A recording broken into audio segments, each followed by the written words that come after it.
مقتبسات من بحث الدولة المارقة في عصر الظهور منذ عهد الرسول للسيد الصرخي الحسني دام ظله. أيها الدواعش، هنيئا لكم بإمامكم الماجن يزيد بن معاوية.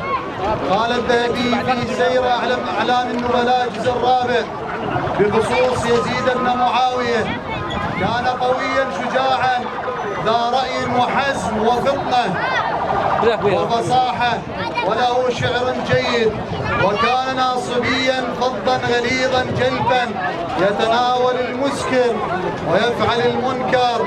افتتح دولته بمقتل الشهيد الحسين عليه السلام، واختتمها بواقعة الحرة فمقته الناس.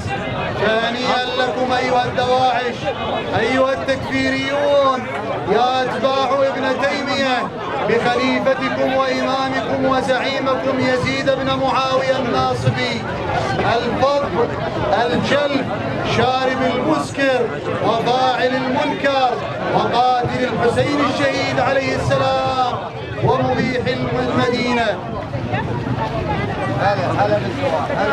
النواصب يعاقبون الله سبحانه وتعالى ويضعون رجله في النار.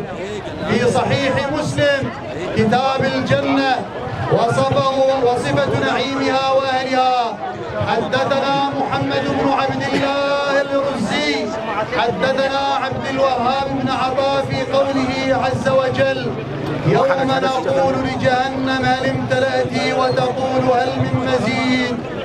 فأخبرنا عن سعيد عن قتادة عن أنس بن مالك عن النبي صلى الله عليه وآله وسلم أنه قال: لا تزال جهنم يلقى فيها وتقول هل من مزيد، حتى يضع رب العزة فيها قدمه فينزوي بعضها إلى بعض وتقول: قط قط بعزتك وكرمك.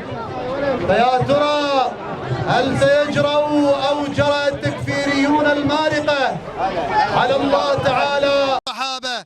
فعلي ليس من الصحابة، لأن الله سبحانه وتعالى قد جعل للصحابة مودة في قلب كل مسلم، وعلي لم تجعل له مودة في قلب كل مسلم. إذن علي ليس بصحابي، هذا هو استدلال ابن تيمية. إذن علي في اعتقاد ابن تيمية لم تجعل له مودة في قلوب خواص المسلمين، فكيف عند باقي المسلمين؟ يا علي يا مظلوم سلام الله عليك يا علي، عندما يبغضك مثل هؤلاء المنافقين، ألا لعنة الله على الظالمين.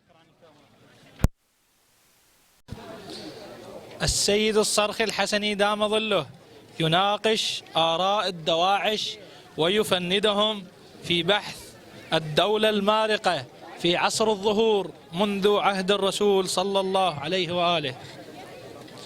ابن تيمية والدواعش ينكرون وجود المهدي وانتمائه لآل البيت عليهم السلام حتى يسوقوا أفكارهم. الدواعش المارقة التيمية يبغضون علي وينكرون فضائله من أجل نشر فكرهم الإرهابي.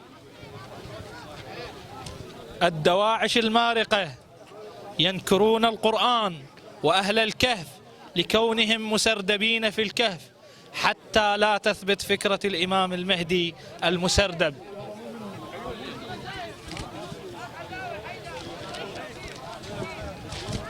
مقتبسات من بحث الدولة المارقة في عصر الظهور منذ عهد الرسول صلى الله عليه وآله للسيد الصرخي الحسني دام ظله، يفند فيه أفكار الدواعش. الدولة المارقة يبغضون المهدي عليه السلام. سؤال بديهي يرد على ذهن كل إنسان، وهو إن من يدعي إننا في آخر الزمان وإن الجهاد وتأسيس الدولة واجب والالتحاق بها واجب وفرض عين لأنها دولة الخلافة، كما يزعمون دولة العدل التي وعدنا بها الرسول الأمين عليه وعلى آله الصلاة والسلام، فلماذا نجد هؤلاء قد قطعت ألسنتهم وصمت آذانهم وعميت أعينهم عن اسم وعنوان المهدي؟ فلماذا أصر المنتمون للمسمى داعش أو الدولة أو دولة العراق والشام وغيرها من عناوين، لماذا أصروا على محو اسم وفكر المهدي من قلوبهم ونفوسهم وعقولهم؟